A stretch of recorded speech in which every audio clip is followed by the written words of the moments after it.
আবারও আপনাদেরকে গাংনী সময় টিভির মাধ্যমে দেখানোর চেষ্টা করছে গাংনী বাজারের সর্বশেষ যে পরিস্থিতি। আপনারা আমাদের সঙ্গে থাকুন এবং গাংনী সময় টিভির সঙ্গে থাকুন।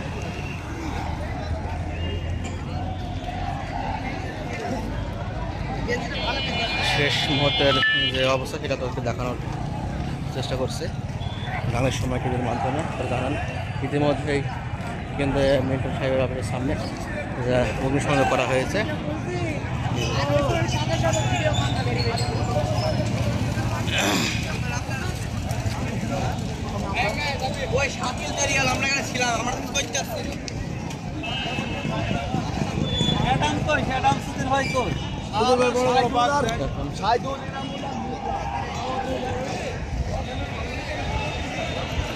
আপনারা আমার গাংনীর সময় দেখানোর চেষ্টা করছি গাংনী বাজারের সর্বশেষ যে পরিস্থিতি, এবং যারা আমাদের লাইভের সাথে যুক্ত আছেন তারা আমাদের লাইভে শেয়ার করে দেবেন এবং অন্যকে এই নিউজটি দেখার জন্য সুযোগ করে দেবেন, এবং যারা আমাদের পেজে নতুন আছেন তারা লাইক এবং ফলো দিয়ে রাখবেন যাতে আরও কোনো খবর করে দেখানোর চেষ্টা করি। আমরা দেখতে এসছি হ্যাঁ।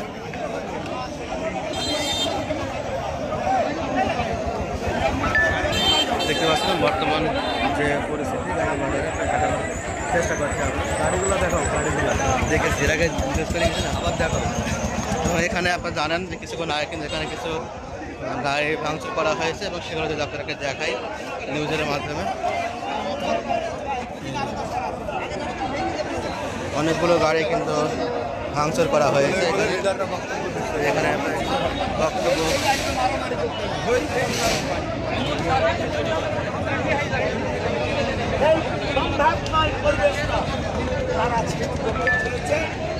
কারণে ইচ্ছাকৃত এই অবস্থা। আর যারা লাঠি সুটা রামদা বিভিন্ন ধরনের অস্ত্র নিয়ে তারা এই আক্রমণটা আমার উপরে স্বয়ং আমার উপরে করেছে, আমার নেতা কর্মীদের উপরে করেছিল। নেতা কর্মীদের সঙ্গে নিয়ে আমি মানে বিশৃঙ্খলা এড়াতে আমি হাই স্কুলে জায়গা করেছি, সেখানে যাচ্ছিলাম। এমনি অবস্থার মধ্যে আমরা ছিলাম শূন্য হাতে। মারামারি করতে হবে, গণ্ডগোল করতে হবে, এই সমস্ত অধ্যায় বা এই সমস্ত পরিবেশ অথবা এই সমস্ত কোনো প্রস্তুতির সম্মুখীন আমরা ছিলাম না।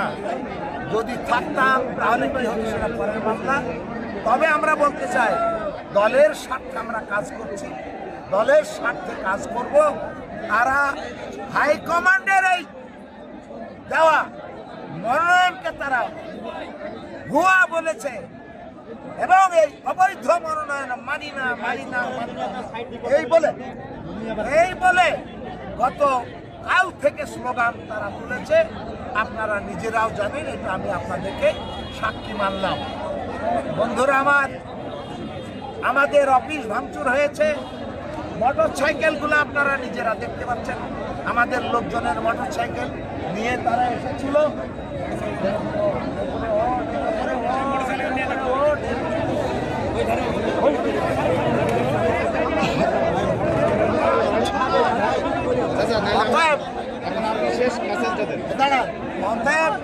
আবারও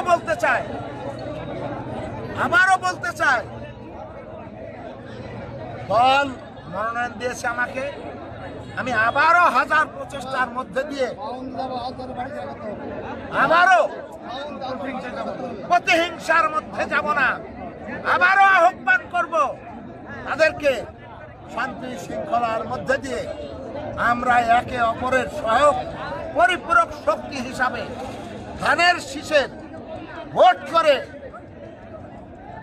তারেক জিয়া, খালেদা জিয়া দেওয়া মনোনয়নকে গাংনীতে আমরা নির্বাচনে জয়যুক্ত করে তাদের হাতে একটি ছিট তুলে দেওয়ার সকল ধরনের প্রচেষ্টা আমি চালাবো। আমার সাথী নেতৃবৃন্দরা আছে, আপনারা চেনেন, তারা সব সময়ের জন্য আমাকে শক্তি যোগায়, মনোবল যোগায়, মানুষের সাথে যোগাযোগ করে তারা অনেক সংগঠনকে গতিশীল করে। এই যে সবাই আছে দেখেছেন, তাই আমি আবারও বলছি যে তারা যা করেছে তারপরেও আমি আমার দলের কারণে, আমার দলের সমর্থনে আমি অনুরোধ করব তাদেরকে এই কাজ থেকে অব্যাহত, এই কাজ বাদ দিয়ে আসেন একসাথে এক হয়ে আমরা গাঙ্গের মাঠে বিএনপিকে জয়যুক্ত করার জন্য একত্রিত হয়ে এক হয়ে কাজ করি, এইটুকু আমি বলতে চাই। যদি মনে করেন খুব শক্তিশালী আপনারা, আমরা ভীতু হয়ে যে এই উদাত্ত আহ্বান দিচ্ছি, তাহলে আমি বলতে চাই এই ধরনের ভাবনা আপনারা ভাববেন না, আপনারা ভাববেন না। আপনারা দলের কথা চিন্তা করেন, খালেদা জিয়ার কথা চিন্তা করেন, তারেক জিয়ার কথা চিন্তা করেন। 16 বছর রাজনীতি থেকে পালায় লুকিয়েছিলেন, সে কথা চিন্তা করে আজকে দলের সত্তায় এসে দলকে জেতানোর জন্য যে কাজ করা উচিত সেই কাজ করবে।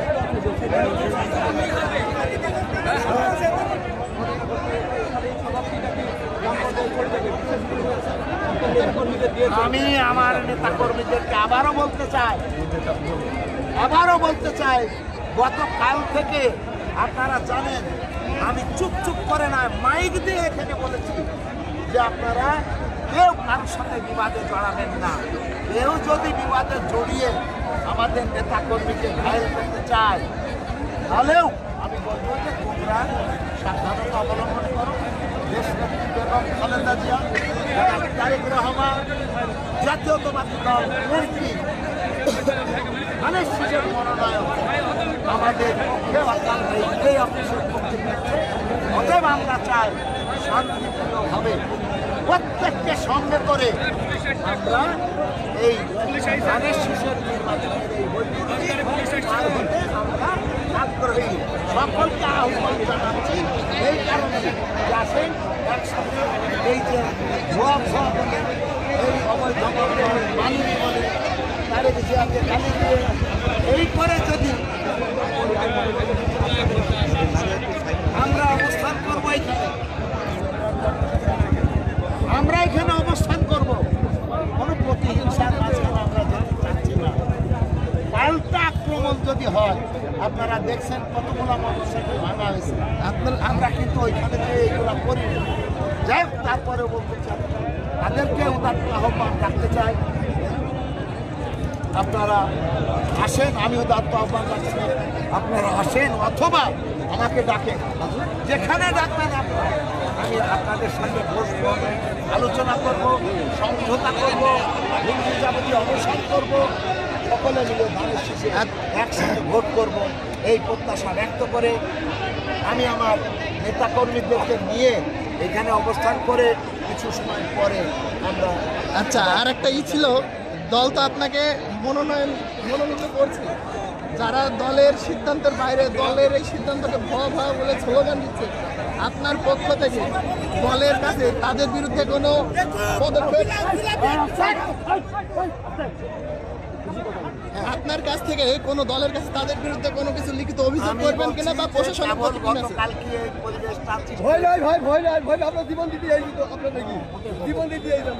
আমার জন্য না, ধানের শীষের জন্য।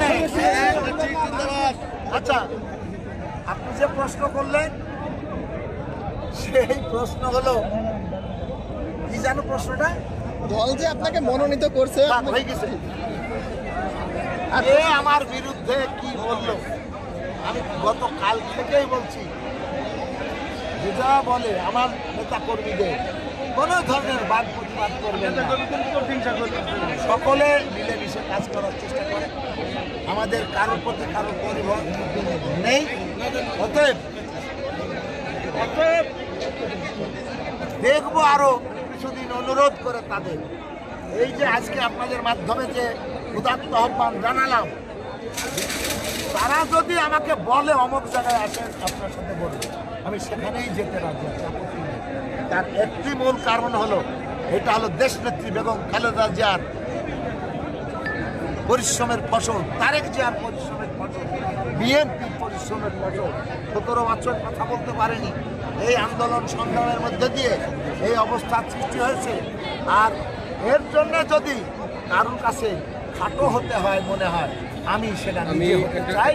অতএব কোনো উত্তপ্ত পরিবেশ সৃষ্টি হোক এটা আমি চাইনি। এই আজকের এই পরিবেশটা সৃষ্টি হোক এটাও আমি চাইনি। এটা উদ্ভূত পরিস্থিতি কারা সৃষ্টি করেছে আমি বলবো দায়ভার আপনাদের উপরে দিলাম, আপনি যেহেতু দলের এখন মনোনয়ন আপনাকে দিয়েছেন, সেই ক্ষেত্রে আপনি আপনার জায়গা থেকে যে সমস্ত আপনার যারা মানে বিরুদ্ধে অবস্থান করছে তাদের সাথে কোনোভাবেই আপনি যোগাযোগের চেষ্টা করেছি, অবশ্যই চেষ্টা করেছি। যখন আমাকে প্রথম তারেক রহমান সাহেব আমার সাথে ফোনে কথা বলেছিল, সেই সময়তে গ্রিন সিগন্যাল শব্দটা এইখান থেকে এসেছিল। আমি 17 তারিখে আমাকে টেলিফোনে কথা বলেছি, আমি 18 তারিখে সকালবেলায় হলো মিল্টন সাহেবের সাথে, তারপরে অনেকের সাথে কথা বলেছি, বা ওয়াদের উপজেলার যে কমিটি আছে সবারই সাথে আমি কথা বলেছি যে তোমরা সব পরস্পর বসো। আমাকে হলো তারেক রহমান সাহেব ফোন করেছিল, ফোনে আমার সাথে কথা হয়েছে, আসেন একসাথে মিলেমিশে হলো আমরা সংগঠনকে আরো গতিশীল করি, সে প্রচেষ্টা নিয়েছি। পরে তারা সেটাও মানেনি এবং আসেন একসাথে ধানের শীষের কাজ করার জন্য প্রস্তাব দিয়েছি, তারা কিছু উত্তর দেয়নি, বলে ঠিক আছে পরে বলবো, এরপরে কোনো আর কথা বলেন। যেমন আজকে গতকাল পেয়েছি, আজকে ভোরে আমি মিল্টন সাহেবের বাসায় গেছি, 6টা মোটরসাইকেল নিয়ে ছেলেদেরকে নিয়ে বা মুরব্বীদেরকে নিয়ে তার বাসায় যেয়ে আমি পৌঁছাইছি 7:45টার সময় সকাল। উনি ঘুম থেকে ওঠেননি, বারবার মোবাইল করেছি, মোবাইলে